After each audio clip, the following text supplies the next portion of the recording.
Alguien muy famoso dijo hace ya muchísimo tiempo que la vida era fea, brutal y corta. Y ahora resulta, gracias a una revolución, la biomédica, que ya nadie podrá decir lo mismo en los años que vienen.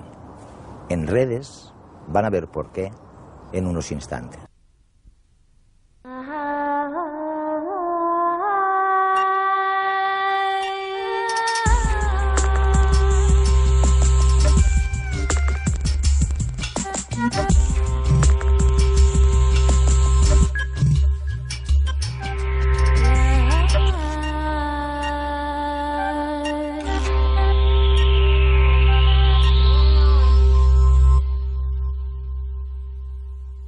La vida de la condición humana ha sido fea, brutal y corta.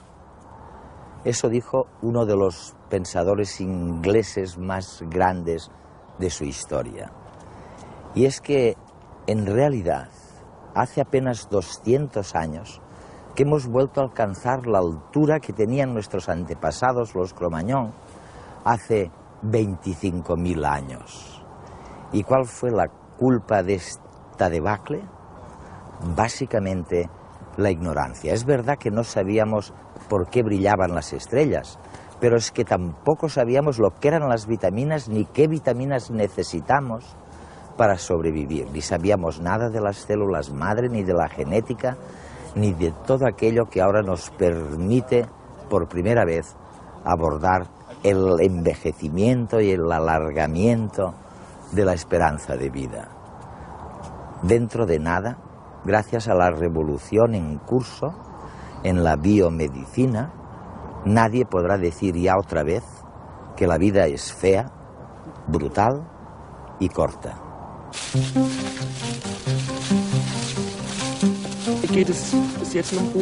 Afortunadamente aún estoy bien, pero algún día tendré que comenzar el tratamiento y empezaré a tomar antirretrovirales. Carmen es seropositiva. Se contagió durante una relación sexual cuando tenía 19 años. Como ella, 40 millones de personas están infectadas con el virus del SIDA en el mundo. En España, unas 200.000. Cada año se diagnostican 4 millones de nuevos casos. Desde hace más de 20 años, varios laboratorios del mundo trabajan con distintos prototipos para desarrollar una vacuna segura y eficaz frente al SIDA. Uno de ellos está en el Hospital Clínic de Barcelona.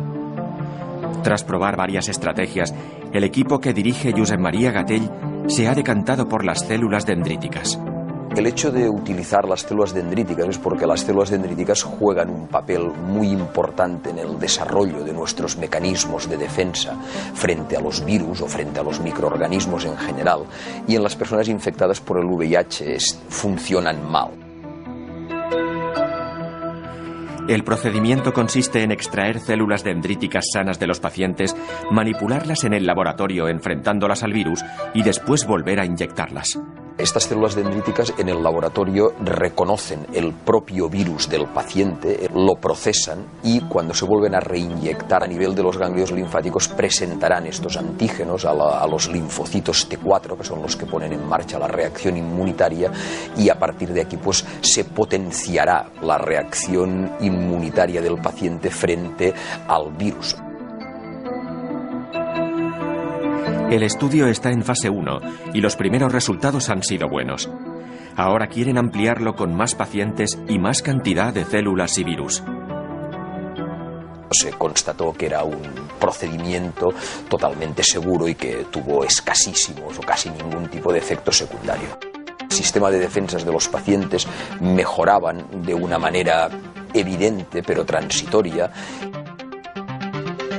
Gerald Bosch, virólogo del centro GSK en Richensart, coordina a un equipo de genetistas de Bélgica, Francia y el Reino Unido que trabajan también en el diseño de una vacuna frente al SIDA, pero con un enfoque distinto. Nuestra idea es utilizar las propiedades de la vacuna del sarampión para desarrollar una vacuna frente al virus del VIH. Para ello seleccionamos pequeños fragmentos del ADN del virus VIH y los insertamos en el ADN del virus del sarampión. El virus del sarampión que se obtiene con este proceso tiene un ADN y una estructura diferentes del habitual, de modo que el organismo lo reconoce como algo extraño. Si la vacuna funciona, al inyectársela, el paciente desarrollará una fuerte respuesta inmunológica frente al virus del sarampión, incluidas las partes del virus VIH. A partir de ese momento, si la persona entra en contacto con el virus del SIDA, ya tendrá en su cuerpo células específicas capaces de atacarlo.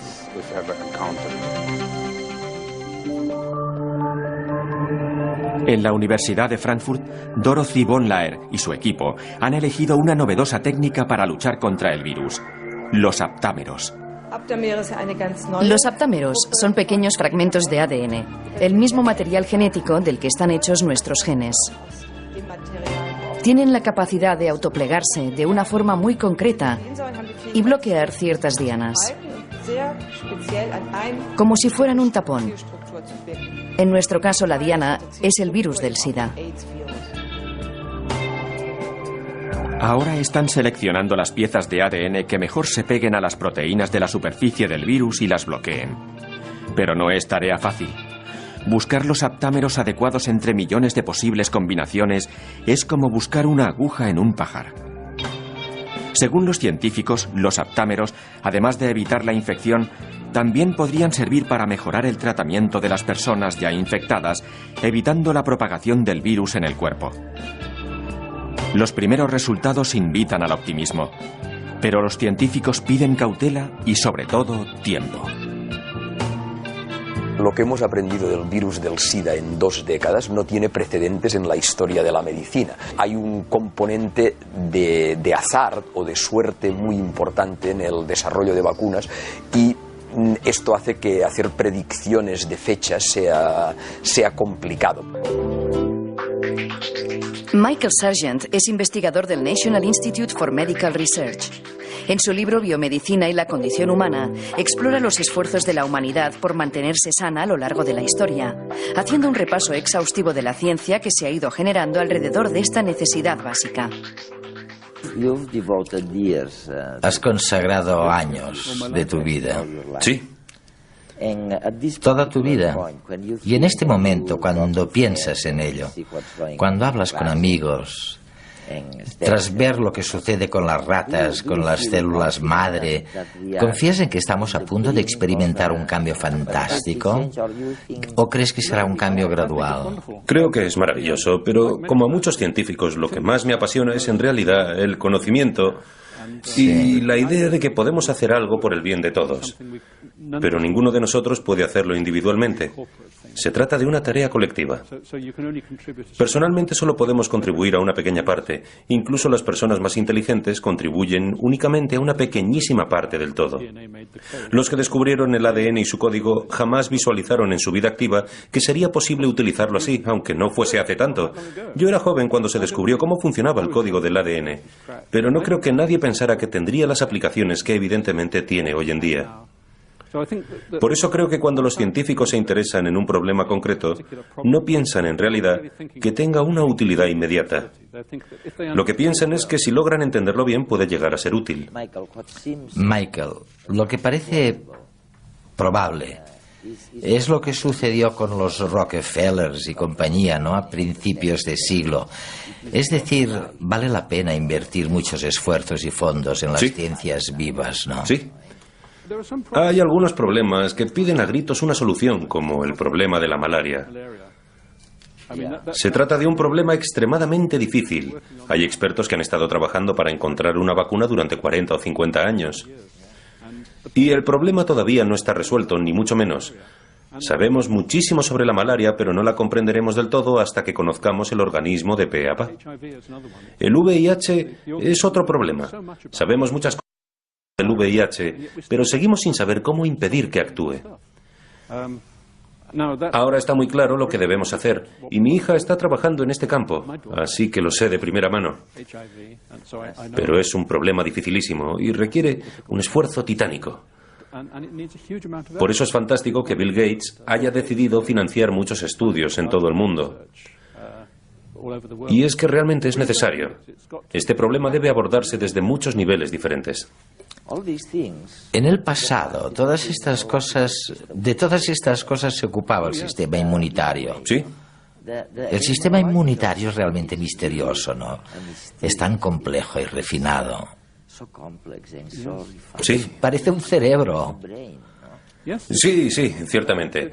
Esta analogía es muy buena porque sabemos que hay miles de millones de posibilidades, miles de millones de células con funciones completamente únicas. No se organiza ni mucho menos como un cerebro. Ni siquiera pensaríamos en ello si no supiéramos que lo tenemos, pero sin duda está ahí.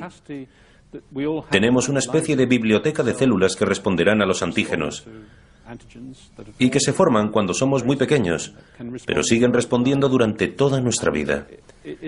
Este sistema es capaz de responder a sustancias químicas que el cuerpo jamás ha visto. Es decir, es increíble. Puede responder a entidades totalmente nuevas. Con respecto a la incidencia del retraso mental, hay una cifra global. No sabemos exactamente la prevalencia del retraso mental en España. Se considera, según la OMS, la Organización Mundial de la Salud, que el retraso mental afecta al 3% de la población en las sociedades occidentales.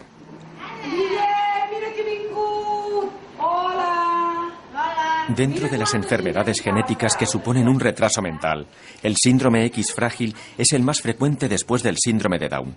En nuestra sociedad, 1 de cada 2.500 hombres y 1 de cada 8.000 mujeres lo padecen.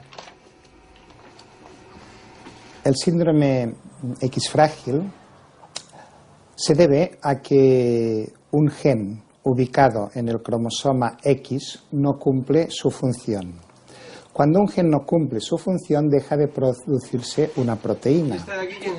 La proteína implicada en este síndrome, al estar ausente, impide determinadas funciones del sistema nervioso. Entonces, estas funciones del sistema nervioso alteradas tienen como consecuencia que determinados mecanismos que utiliza el cerebro para regular su conducta, para regular el aprendizaje, a lo cual llamamos mecanismos cognitivos, no funcionen adecuadamente.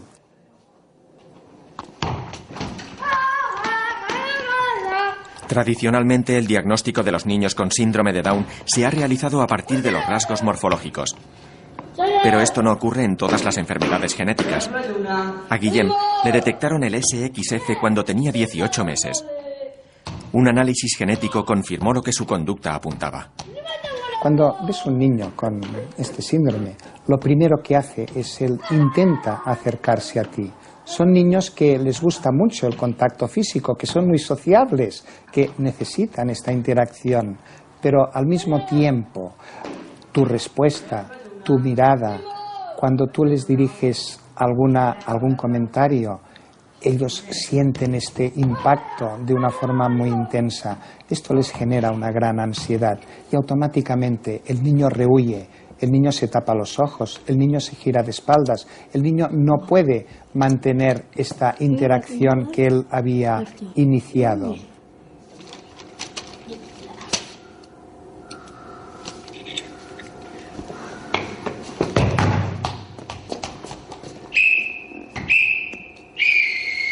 Se sienten incómodos cuando están en un lugar donde hay un exceso de estímulos y pueden parecer niños a veces maleducados, rebeldes, porque realmente se portan muy mal en estas situaciones y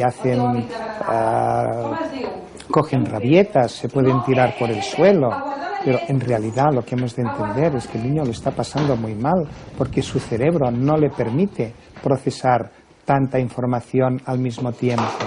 Y también son niños que cuando tienen que enfrentarse a algo nuevo les abruma porque tienen que ubicarse ante algo que no han experimentado antes.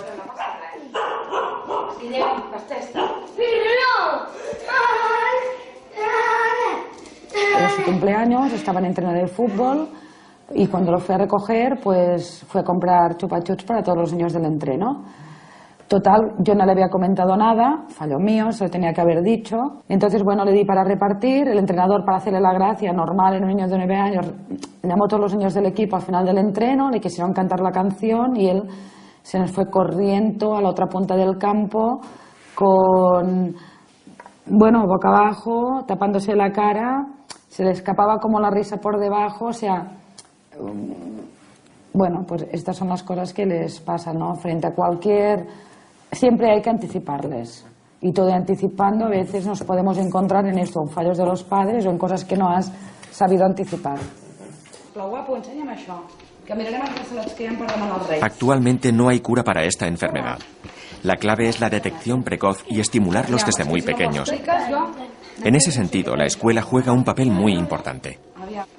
Hay un debate abierto sobre el tipo de educación que deben recibir.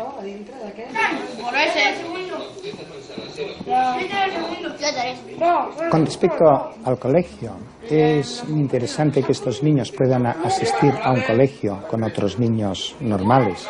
Estos niños van a convivir en una sociedad normal, con su familia, con sus parientes, con otros niños. Entonces, todo lo que la escuela les pueda aportar en favor de esta convivencia es lo que a ellos les va a ser más beneficioso para su vida. Tiramos un poquito aquí, tiramos un poquito. Venga, chavos, sabéis que hay que estar aquí a la 1:20, ¿no? Sí, a la 1:20. En un equipo de fútbol, el grupo es importante. Las actividades extraescolares son un buen lugar donde aprender a relacionarse fuera del entorno escolar. Y claro, también es muy divertido.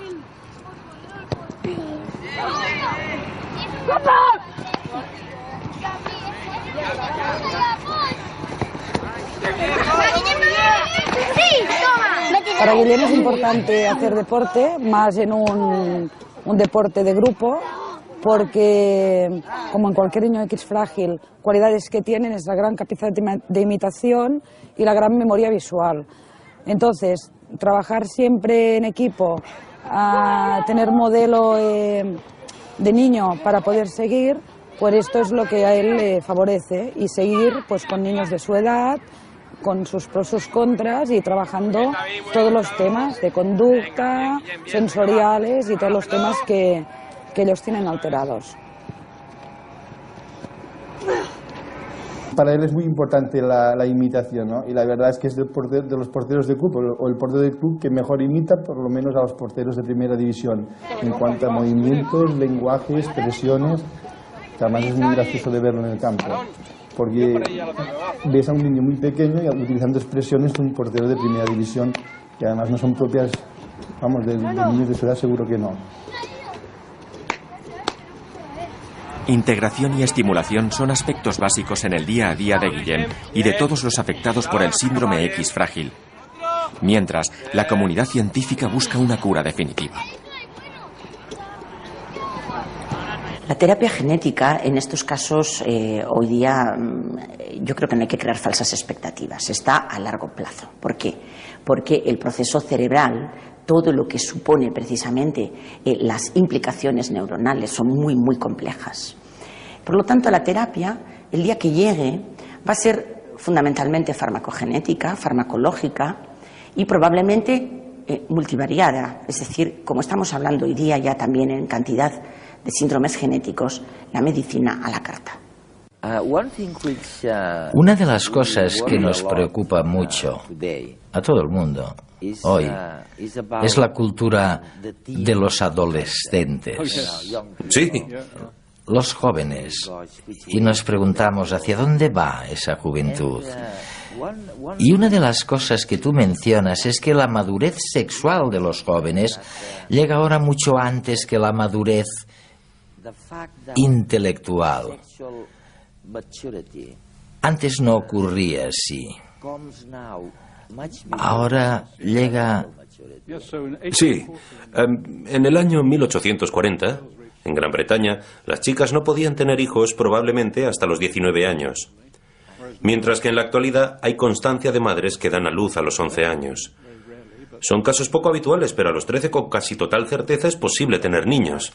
Porque la menarquía... La menarquía, es decir, la edad de la primera menstruación, ha disminuido. Se trata de una tendencia secular, un cambio que no constituye una evolución genética, sino una evolución cultural. Estamos mejor alimentados, crecemos más rápidamente. Estas cosas están programadas en el útero antes de nuestro nacimiento. Está más o menos escrito en el momento en el que naces cuándo alcanzarás la madurez sexual. Será a los 13, decimos ahora, en lugar de los 19. Pero por supuesto, pasarán todos estos años más largos hasta... Sí, esos años en los que se es adulto en algunos aspectos y no en otros. Exacto. Eso es muy común. Estoy seguro de que en España también sucede. En Gran Bretaña los hijos dependen de sus padres hasta bien pasados los 13. Claro, igual. Por ejemplo, en Gran Bretaña hay muchos jóvenes que viven con sus padres cuando ya han acabado la universidad. Y en parte es por motivos económicos, pero también hay un sentimiento muy claro de dependencia. Así que cuando nos preocupamos tanto del futuro de la cultura adolescente, de la cultura de los teen, como dicen, teens, ¿no?, que dicen en América, ¿sí?, no pensamos que a veces hay motivos biológicos para que se sostenga. Sin duda, desde luego. Y que deberíamos analizarlo. No sé si lo sabías, pero los tritones, los ajolotes, por ejemplo, pasan por una fase juvenil sexualmente madura que requiere de una hormona para la transformación en adultos. Las salamandras necesitan tiroxina para volverse adultas. Sí. Así que de hecho hay un precedente en otros animales. Es verdad. ¿Y por qué cuanto mayor es el intervalo entre la madurez sexual y la madurez intelectual, mayor es el riesgo de que las mujeres padezcan cáncer de mama? No creo que lo acabemos de entender todavía. El problema del cáncer de mama es muy misterioso. Nadie termina de entenderlo porque está aumentando muchísimo en el mundo desarrollado. No sé cómo está la situación en España, pero en Estados Unidos y Gran Bretaña creo que 1 de cada 8 mujeres tiene probabilidades de padecer cáncer de mama a lo largo de toda su vida. Los registros no eran muy buenos hace 50 años, pero sin duda las cifras no eran tan altas. La mitad de los genes de uno y la mitad de los genes del otro. Hasta hace poco tiempo todo quedaba ahí. Los genes transmitidos de generación en generación podían variar por escasas mutaciones, pero permanecían como el firme patrimonio depositado en nuestras células.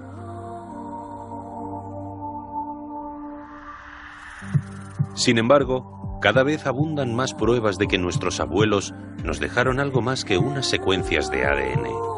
Nosotros somos más que nuestros genes.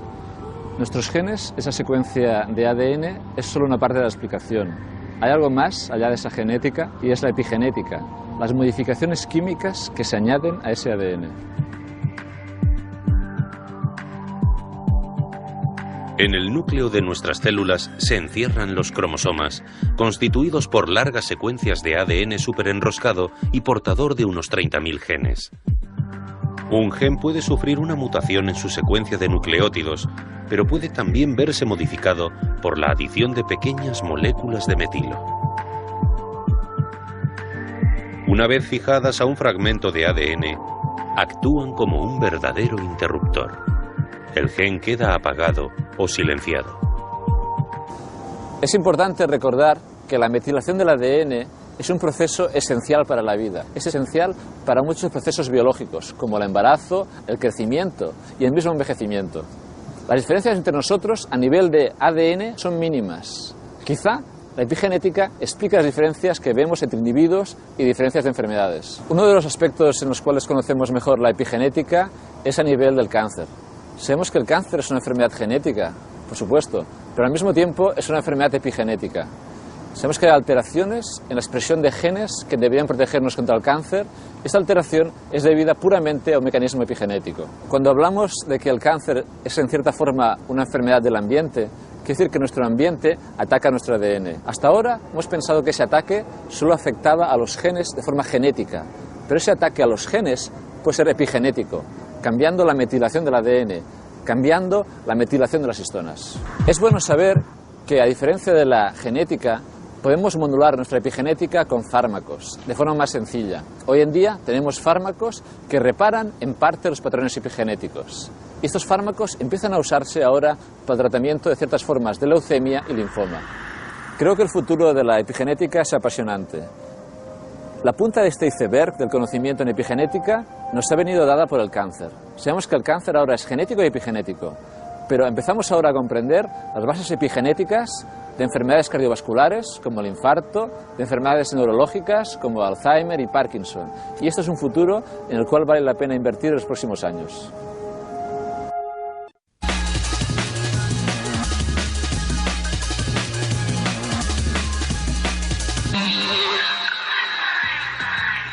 La capacidad de autorregenerar los órganos del propio cuerpo es una cualidad excepcional. Las salamandras o las lagartijas pueden hacerlo, pero la mayoría de animales no.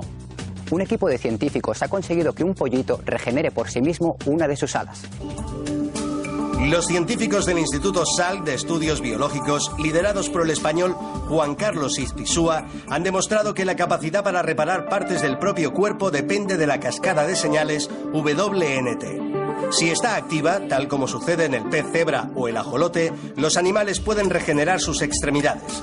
Sin embargo, en la mayoría de los vertebrados esta cascada está inactiva.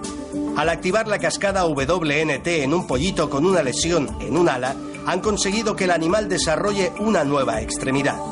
El hallazgo tiene gran trascendencia. En el futuro, si se consigue manipular la cascada WNT en humanos, podría ayudar a desarrollar tejidos y órganos para trasplantes a partir de células madre.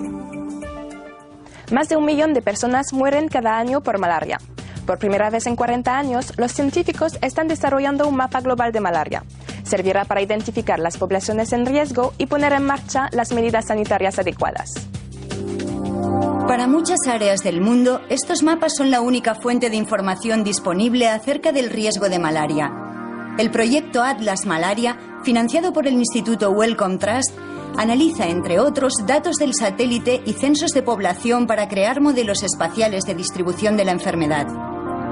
Por el momento ya han recopilado información de cerca de 3.200 poblaciones de 79 países. El reparto de recursos para combatir la malaria se realiza principalmente en función de criterios políticos y métodos que los científicos consideran que no son objetivos. Con el Atlas de la Malaria se podrán identificar nuevas zonas de riesgo y luchar contra la enfermedad de forma más efectiva en función de las necesidades concretas de una región. El síndrome de mala absorción de ácido fólico es una enfermedad genética rara pero letal. Puede causar retrasos cerebrales e infecciones severas en el feto. Científicos de Estados Unidos han desarrollado un test genético que permitirá un rápido diagnóstico de la enfermedad. El ácido fólico es una vitamina esencial. Previene la aparición de anemias o espina bífida en los recién nacidos. En los adultos disminuye el riesgo de sufrir algunos tipos de cáncer. Como el cuerpo no la produce, es necesario ingerirla a través de frutas o vegetales. A pesar de todo, algunas personas no pueden absorberla por una mutación. Científicos del Centro del Cáncer Albert Einstein han identificado el gen responsable de la absorción de esta vitamina en el intestino. Han desarrollado un test genético que ayudará a identificar a las familias que llevan el gen mutado y que podrían transmitir la enfermedad a sus hijos. El test permitirá comenzar el tratamiento, la inyección de ácido fólico en fases muy tempranas antes del nacimiento del niño. Un paciente saliendo de la consulta del médico con un CD es una escena que podría repetirse en muchos hospitales españoles a corto plazo. Todo gracias a una nueva tecnología basada en la realidad virtual que permitirá obtener radiografías en 3D del cuerpo. La tradicional radiografía se convertirá en una serie de imágenes en 3 dimensiones de la parte escaneada que el paciente podrá ver en cualquier ordenador. El nuevo sistema abarata y facilita el acceso a las pruebas que se realizan mediante resonancia magnética nuclear. Además, ya no será necesario que el médico esté cerca del aparato para ver la imagen que se forma. Su paciente podrá pasarle el CD con toda la información y él interpretarla desde su consulta. La reproducción tridimensional de partes del organismo tiene muchas aplicaciones clínicas. Entre otros usos, se utiliza para el tratamiento de tumores cancerígenos y traumatismos de los huesos. También permite establecer, antes de una operación, los puntos más adecuados para hacer cortes.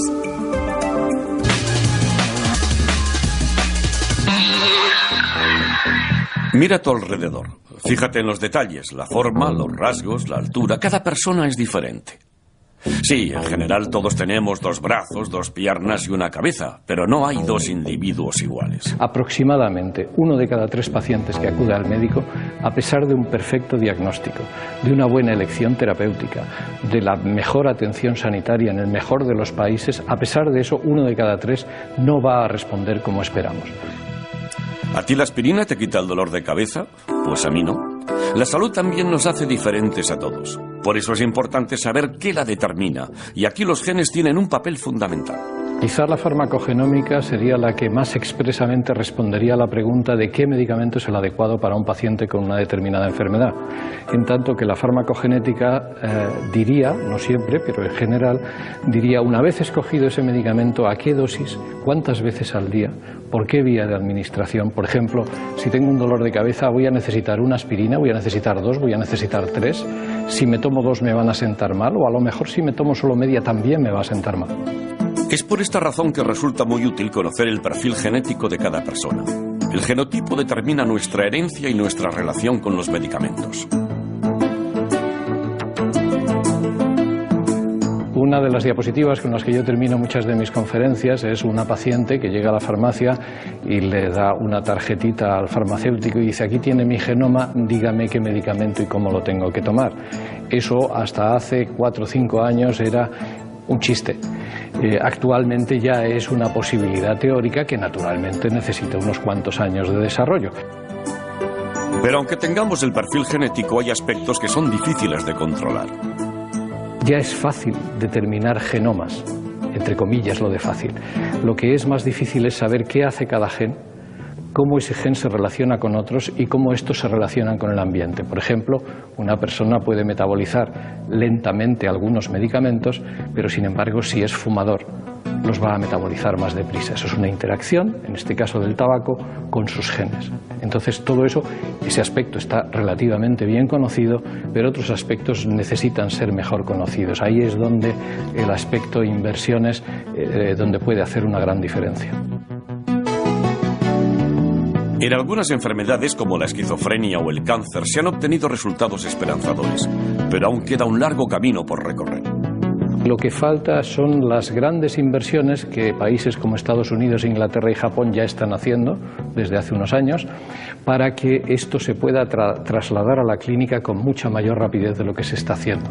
Digamos que en Europa se está haciendo con cuentagotas y en estos países que acabo de mencionar pues va bastante más deprisa. Hay algo paradójico que me viene a la cabeza ahora, aunque hay tantas paradojas en la historia de la evolución, pero es fascinante pensar que las probabilidades de que una mujer de 25 años esté fertilizada, se fecunde su óvulo, es de un 20%. Y un 80% de los óvulos fecundados se pierden. Se pierden. Sí, así es. Y sin embargo hablamos de sobrepoblación. Es asombroso. ¿Cómo ocurre eso? En primer lugar, el ser humano puede tener muchos niños pequeños a la vez. Un primate, un mono, por ejemplo, solo puede tener una cría hasta que ésta está totalmente destetada y crecida. Hasta entonces se suprime la ovulación, mientras que el ser humano ha aprendido a crear familias en las que, por ejemplo, se pueden tener 3 niños menores de 3 años. Es una posibilidad biológica. Sí. Históricamente era la norma. Es uno de los motivos por los que podemos alcanzar una tasa de crecimiento de la población tan grande. Además, el interés en el sexo es tan acusado que nunca hay peligro de quedarse sin posibilidades de tener un bebé.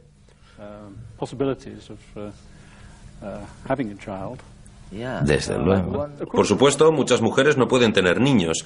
La cifra debe rozar el 5%. Hay parejas que lo intentan, pero no pueden. Ya.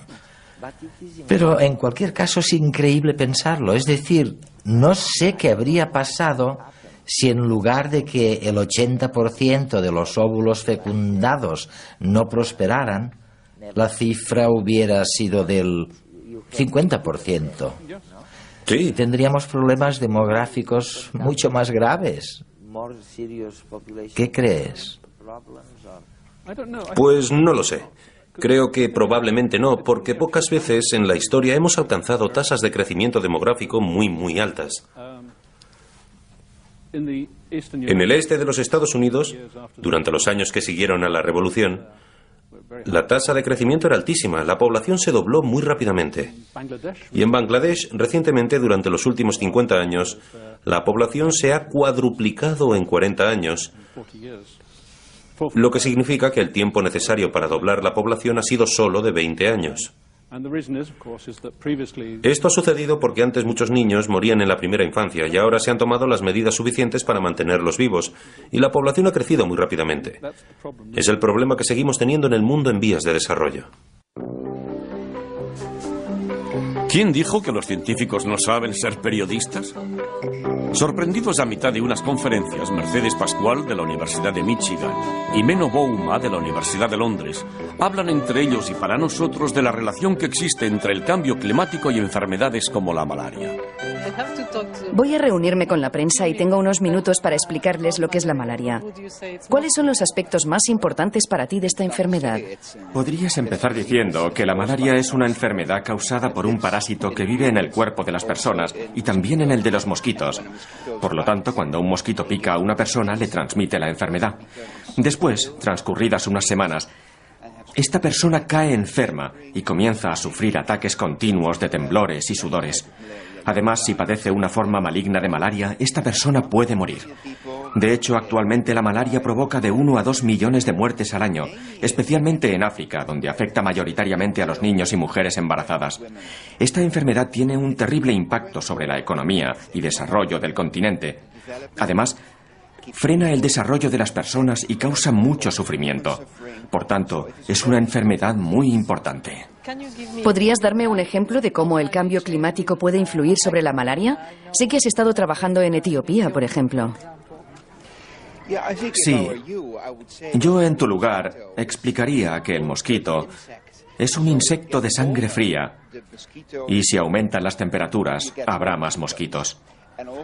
Por otro lado, el parásito que vive en su interior se desarrollará más rápido y esto significa que habrá más posibilidades de transmisión entre las personas. Así que es en las zonas montañosas y en el desierto, en estas regiones de transición, donde cabe esperar un mayor impacto del cambio climático. Exacto, porque en estas zonas, donde no suele haber problemas de malaria, las personas no están inmunizadas y por tanto son muy vulnerables a la enfermedad. Por consiguiente, en el momento que vuelva la malaria, muchas personas se enfermarán y muchas morirán. ¿Y me podrías dar un ejemplo específico del efecto que esto ha tenido ya en el caso de la malaria en Etiopía? En Etiopía, las zonas montañosas presentan una alta densidad de población, porque históricamente siempre se han considerado como un lugar seguro donde no hay malaria. Las personas que viven allí creen que están a salvo de la enfermedad. Sin embargo, si aumentan las temperaturas y ascendemos 100 metros por la montaña, las personas que vivan allí padecerán la enfermedad mucho más que antes. Es decir, una ligera variación de las temperaturas puede causar problemas graves de malaria a millones de personas.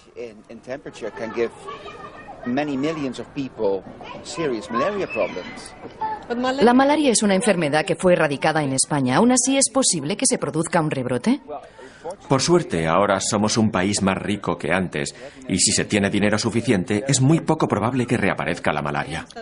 También estoy estudiando otras enfermedades. Hoy hablaré sobre el cólera en el sudeste asiático, en India y Bangladesh, donde existen pruebas claras de una conexión entre la oscilación sur del Niño y el número creciente de brotes registrados en los años posteriores al Niño.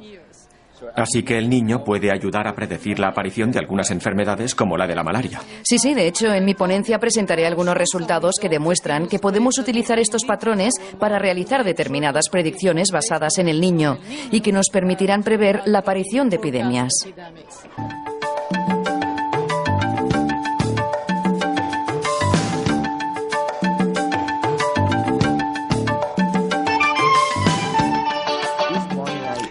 Esta mañana estaba hablando con un científico, un cosmólogo, bueno, en realidad es un astrónomo, y me decía: Eduardo, En la década de los años 30 ni siquiera sabíamos que las estrellas brillan, no sabíamos la razón.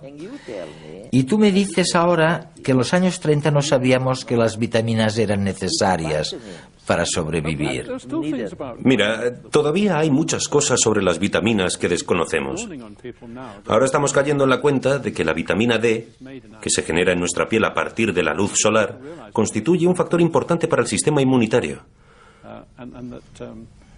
Y que necesitamos cierta cantidad de exposición. Bueno, todo el mundo sabe que es necesaria cierta exposición a la luz solar para obtener vitamina D, pero creo que hasta ahora no nos habíamos percatado de lo importante que es esta vitamina para las defensas contra los microbios. He estado en Etiopía hace poco y he descubierto que allí tienen la costumbre de cubrir a los bebés recién nacidos para alejarlos del ojo del demonio. Y padecen carencias muy importantes de vitamina D, por lo que son muy vulnerables a las infecciones. ¿Cómo se lo explicamos? Será difícil, no quieren escucharlo porque tienen costumbres muy arraigadas. Es increíble, ¿no? Sí. Es un milagro que hayamos sobrevivido, porque no sabíamos nada en realidad. Luego están los aceites de pescado, otro tema interesante. Desde 1920 sabemos que hay ácidos grasos necesarios en la dieta que proceden del pescado, pero creo que ahora empezamos a percatarnos de su importancia en el desarrollo del cerebro. Y no sabemos exactamente qué son o dónde obtenerlos. Bueno, comer pescado es bueno. En España tenéis una gran tradición culinaria con pescado, pero... Sabes que tienes razón, ¿no? En Boston, hablando con un gran nutricionista, Rosenberg, un especialista estupendo, ¿sí? Al intentar resumir todos esos años de investigación incesante en el campo de la nutrición, al final los expertos solo están totalmente seguros de un par de cositas, ¿eh? La primera son los ácidos grasos del pescado. Sí. Y la segunda es el ejercicio, las ventajas de un buen ejercicio. Es bastante obvio. Sí, pero en la India, por ejemplo, donde predominan los vegetarianos, hemos descubierto que la mayoría de mujeres tienen una carencia de vitamina B12 y que con casi total certeza esto repercute en el crecimiento de sus bebés. La mayoría de las mujeres tienen algún tipo de carencia de vitamina B12. ¿Y por qué tendrán esa carencia? Pues porque la vitamina B12 solo está en la carne y no hay ninguna manera de que su cultura les permita obtener esta vitamina en cantidades suficientes. No está claro cuáles son las consecuencias. No es como la anemia perniciosa, que es otra historia. Tampoco está claro qué podemos hacer al respecto. Es realmente muy difícil. Porque, aunque algunos microbios tengan un poco, la principal fuente de esta vitamina es la carne. La carne roja. Oye, ¿y hay alguna otra cosa que no debiéramos olvidar para sobrevivir un poquito mejor? ¿Qué otras cosas no tenemos que olvidar? El selenio es otro nutriente que sospechamos que es importante. Pero el selenio era un veneno, ¿no? Sí, pero hablamos de cantidades minúsculas. Minúsculas, ok. En el mundo en vías de desarrollo es evidente que la gente tiene muchas carencias que todavía no hemos tratado. Carencias de vitamina A. Muchas personas tienen carencias de zinc. Y ni siquiera solemos tener en cuenta que el zinc es una parte importante de nuestra dieta.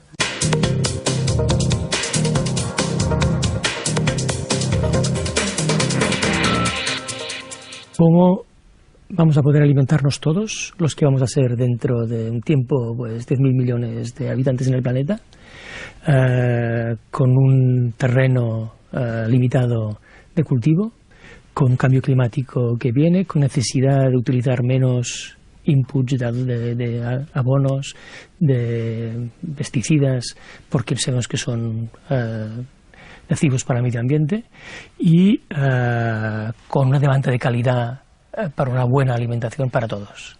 Yo creo que en esto la biología molecular va a tener mucho que decir, ya está teniendo que decir, y va a tener que decir en el futuro.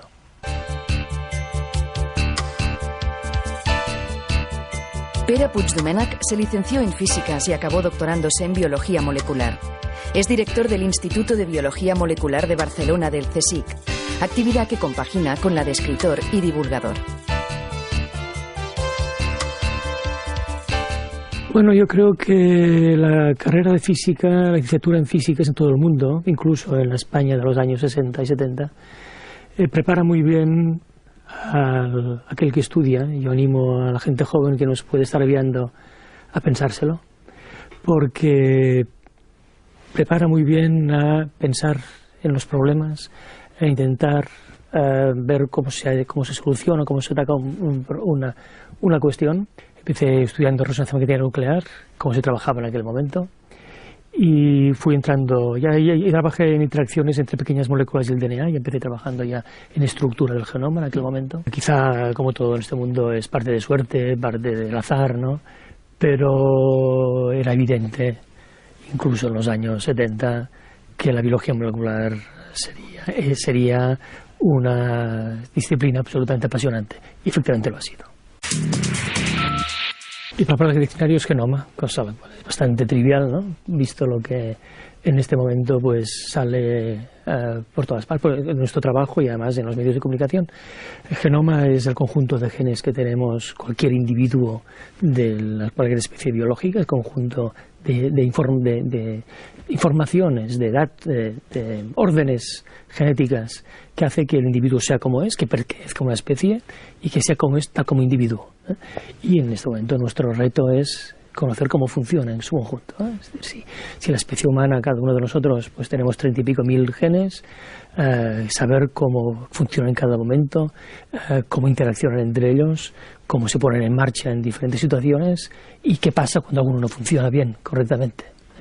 Yo creo que esto es nuestro reto en el futuro, pero es un tema absolutamente esencial para la ciencia actual. Bueno, pues he traído una placa de Petri, que es una herramienta del microbiólogo, que utilizan para pues cultivar bacterias, hongos, lo que sea, pero que ya se utiliza también para plantas. Aquí vemos pues un cultivo de una de las plantas más importantes para la biología molecular, que es la Arabidopsis thaliana, que como se puede ver pues permite crecer.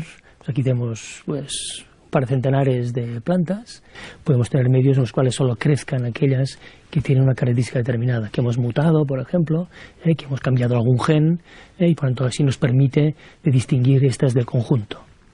Y así extraemos esta y esta después la estudiamos nosotros y podemos detectar cuál es aquel gen que le confiere esas características determinadas. Podemos, por ejemplo, poner aquí un exceso de glucosa, o podemos plantas, por ejemplo, que tengan menos humedad y por tanto buscar aquellas que resisten a ambientes más secos.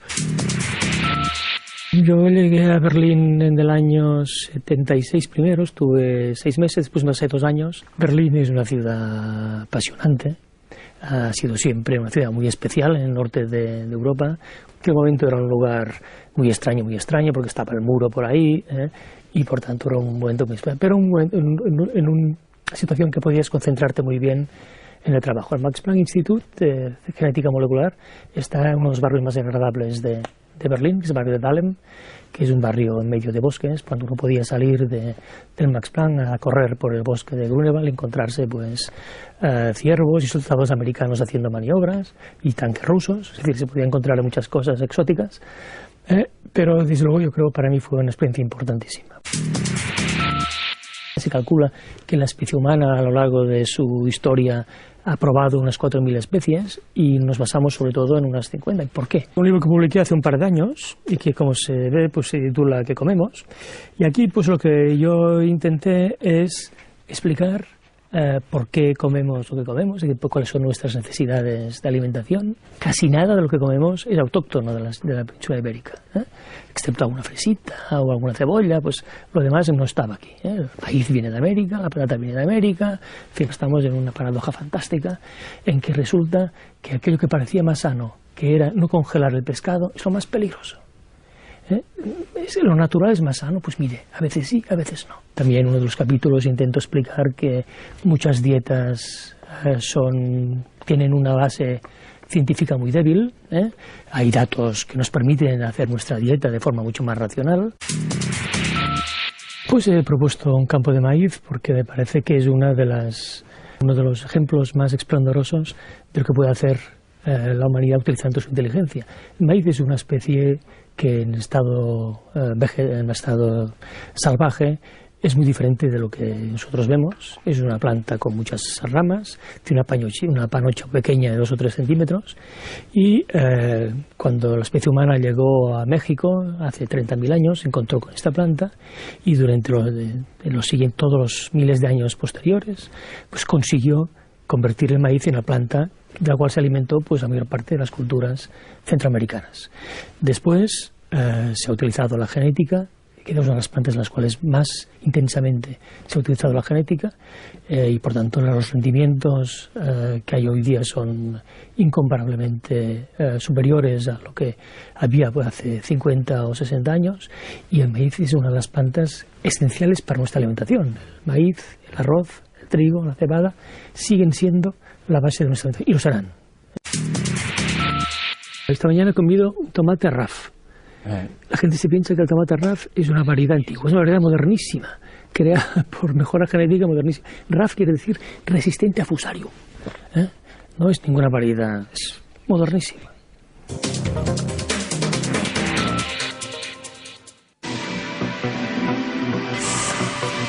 El conocimiento científico aumenta de manera exponencial.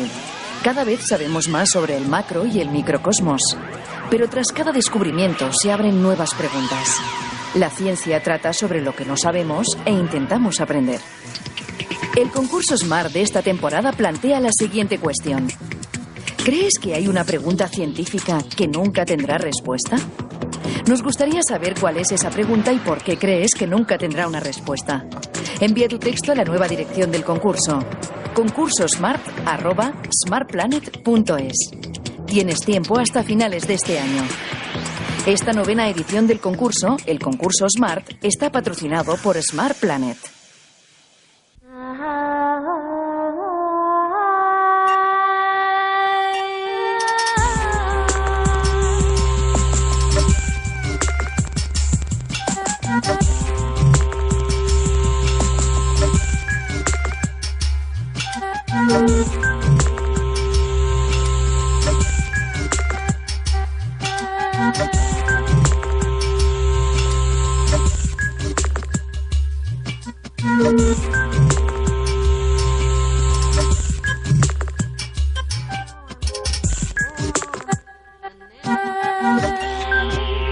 Ni qué vitaminas necesitamos para sobrevivir. Ni sabíamos nada de las células madre, ni de la genética, ni de todo aquello que ahora nos permite por primera vez abordar el envejecimiento y el alargamiento de la esperanza de vida.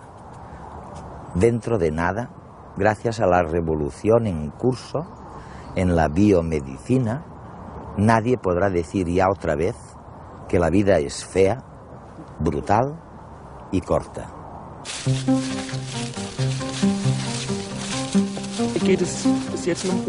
Afortunadamente aún estoy bien, pero algún día tendré que comenzar el tratamiento y empezaré a tomar antirretrovirales. Carmen es seropositiva. Se contagió durante una relación sexual cuando tenía 19 años. Como ella, 40 millones de personas están infectadas con el virus del SIDA en el mundo. En España, unas 200.000. Cada año se diagnostican 4 millones de nuevos casos.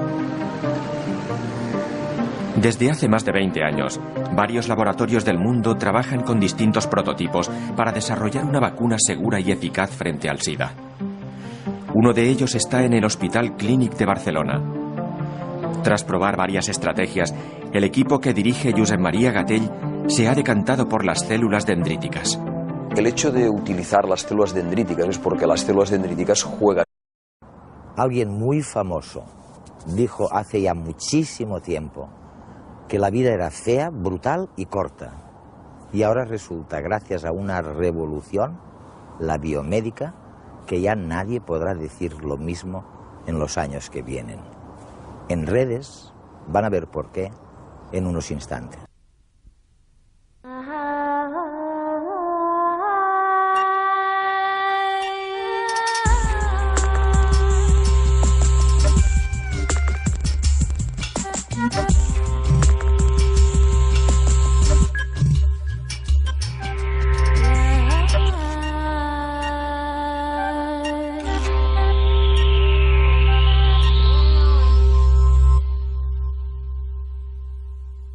la vida de la condición humana ha sido fea, brutal y corta.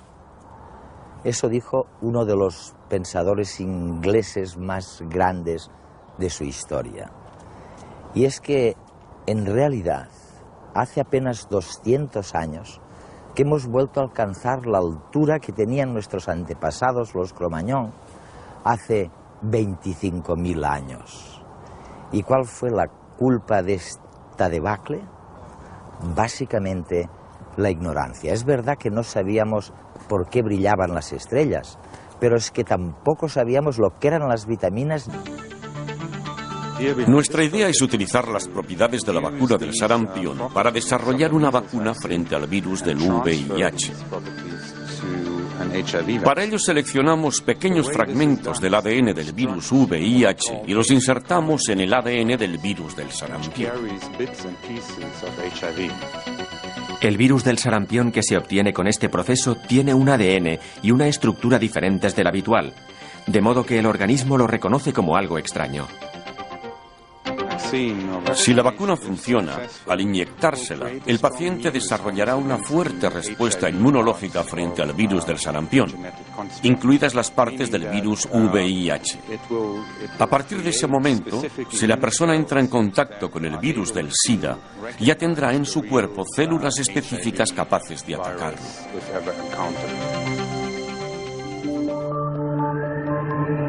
En la Universidad de Frankfurt, Dorothy von Laer y su equipo han elegido una novedosa técnica para luchar contra el virus: los aptámeros.